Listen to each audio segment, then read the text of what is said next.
Ang galing ng pana ni tatay oh. Oh, tayo ito. Saan gawa to? Itong Gawa na rito. ito.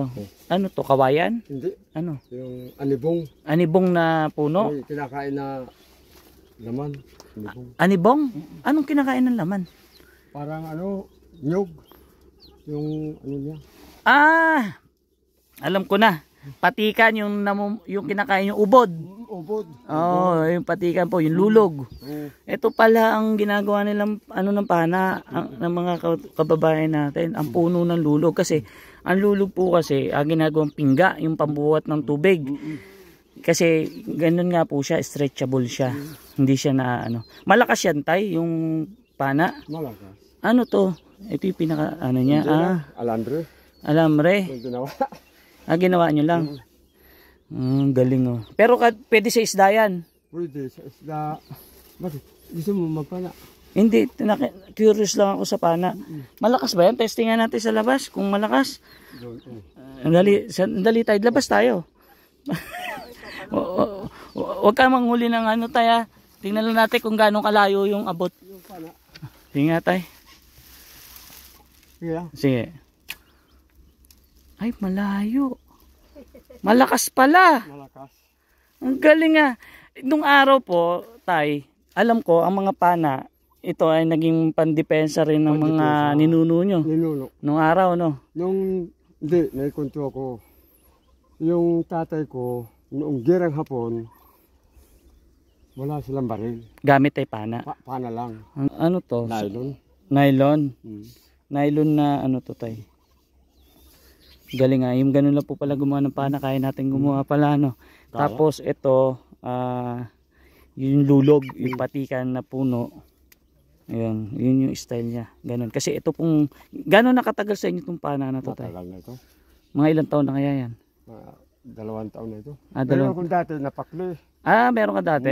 2 taon lang yan. 2 taon. Galing. Pero tayo sa isda, nakakahuli ka dyan? Wala. Kung may isda, yun ayop. Uli. Ang ganda rito. Baboy ramo, kaya niyan? Hindi. Hindi. Hindi, makayan kung ano. Kung gumawa ka ng matalim na pana.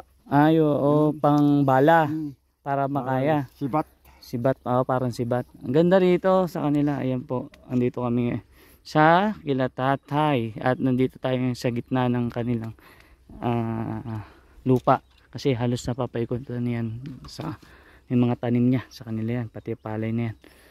Tapos sa papaya, hindi sila magugutom. Kita nyo paano magugutom si tatay. Ang bunga ng papaya napakarami. Pag nagutom ka, pwede mong gisa-gisa lang yan. Ube, palay, mga manok. Dalawa lang sila ni nanay.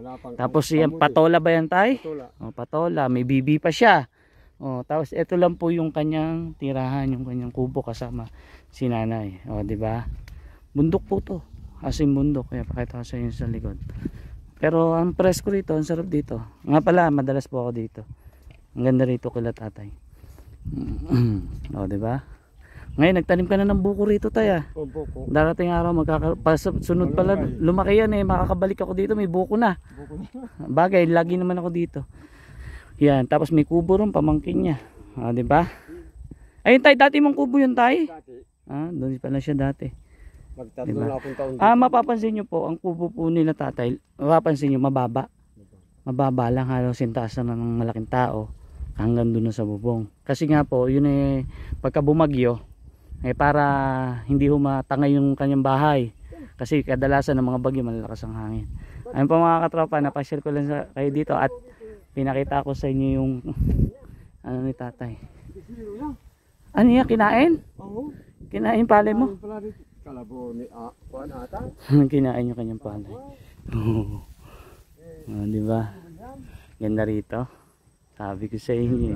Ay, mais ang taas. May tanim din mais. Di ba ganda dito kala tatay? Ayun po. Sa susunod na balik ko po rito, meron pong akong papakita sa inyo na panahon pa ng ninuno nila, yung pagkain na yun. Hanggang ngayon kinakain nila tatay. Mas gusto pa nga nila yung madalas nilang iluto kaysa sa bigas Abangan nyo po yun. At alam na alam nyo po yun.